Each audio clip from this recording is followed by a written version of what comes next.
This is the ESEE3 from Rowan. I normally don't talk about knives this early after getting them, but this was a little surprising to me, and I think it might be surprising and informative to some other people as well. ESEE knives, Rowan, have built a very strong reputation on the durability of the knives and the almost unlimited warranty that they have. And this generally follows with some either sort of implied conclusion or general consensus that the knives are just built very, very tough. Now, notwithstanding the fact that they use a very durable heat treatment scheme on the 1095 that they use, there is again that implication, well, because they had such a strong warranty, the knives must actually be ground to optimize for durability over, say, cutting ability. This really isn't the case for this knife. It's made out of relatively thin stock. Again, there'll be more numbers in the description. The edge bevel is relatively thin and the angle is relatively low. As a point of comparison, it's very similar to the South Fork from Spyderco. It also has a very pronounced distal taper, which thins out the tip. This combines to form a knife which performs at a level of cutting ability far higher than what a lot of people might expect, again, from this knife given the brand. Comparing it, for example, to a standard Mora doing hardwood cutting, it's very comparable. Moving on to softwood cutting, where you're doing full, deeper cuts, it falls behind, not so much directly because of the geometry itself, but because you are fighting a leverage disadvantage because you're holding back here and you're cutting ahead. Coating is a bit rough, and the edge bevel is optimized more for slicing aggression rather than push cutting. Those last two effects are essentially transient. As you use the knife, this very rough coating smooths out, and of course you sharpen the edge to whatever finish you want. So with very little time and effort, it'll be comparable to a Mora in terms of wood cutting, and that's probably, again, a bit surprising to most people, again, considering the brand.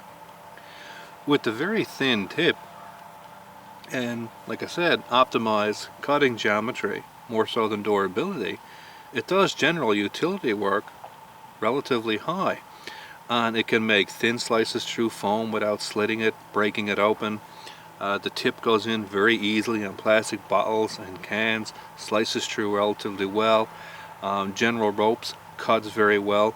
Can make 2-inch slices on 3/8-inch hemp with only around 20 pounds. If that doesn't sound very impressive, take a knife, take a piece of 3/8-inch hemp, and see how much force you need to apply to cut it with a 2-inch straw. Overall, very nice package.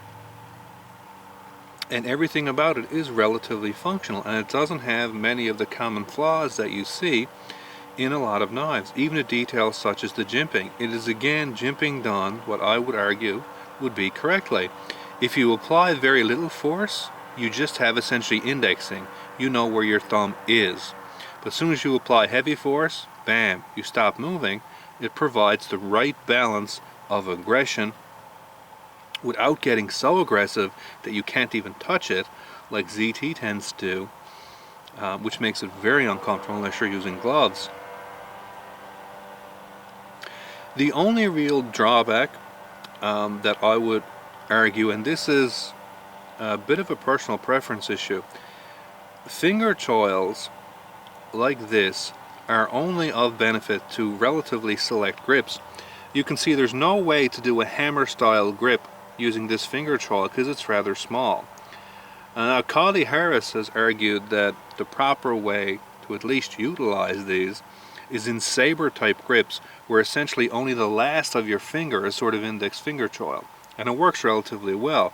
So it's basically for precision controlling of the tip, or simply a position for, say, side grips on the tip, where again only the front of your finger is in that. My only issue, and again for clarification, is this is more of sort of a partial grip knife. Again, it's the smallest of the lineup without going to the regular ESEE lineup, without going to the Azula and the Kangaroo. But unless you have a relatively small hand, you're going to feel a bit cramped in a full hammer grip. But again, it does work well in saber. It works very well in side grips, and it's not grip specific, so it works just as well in any orientation. The only real issue I found with the grip is that, and this is very specific to the shape of my hand, I find it difficult to get a hammer grip. This sort of index finger area is a bit too deep and a bit too squarish. I simply can't get my index finger in it comfortably. I feel like I'm either pushing too far ahead or I'm too far back. But again, that's very specific to the shape of my hand. So really look forward to using this. It should prove to be a very nice utility knife, very nice knife for woodwork, very nice knife in the kitchen, or pretty much anything. And again, the main purpose of this very brief overview was to just highlight the fact that this knife really isn't built to some kind of implied standard of durability, sacrificing cutting ability, which a lot of people tend to have the impression with of the ESEE brand. Definitely isn't the case for this one, and a lot of really small details done right on this. Everything is nice and flush on the handle. The micarta has a very nice texture. It's not polished, but it's not overly rough, though that will smooth out again in time. And again, even for the operators out there, you got your nice zombie poker there on the end for your skull crusher, so be happy and go and everything with that. And of course comes with your standard Kydex sheath. So again, this should be interesting to use.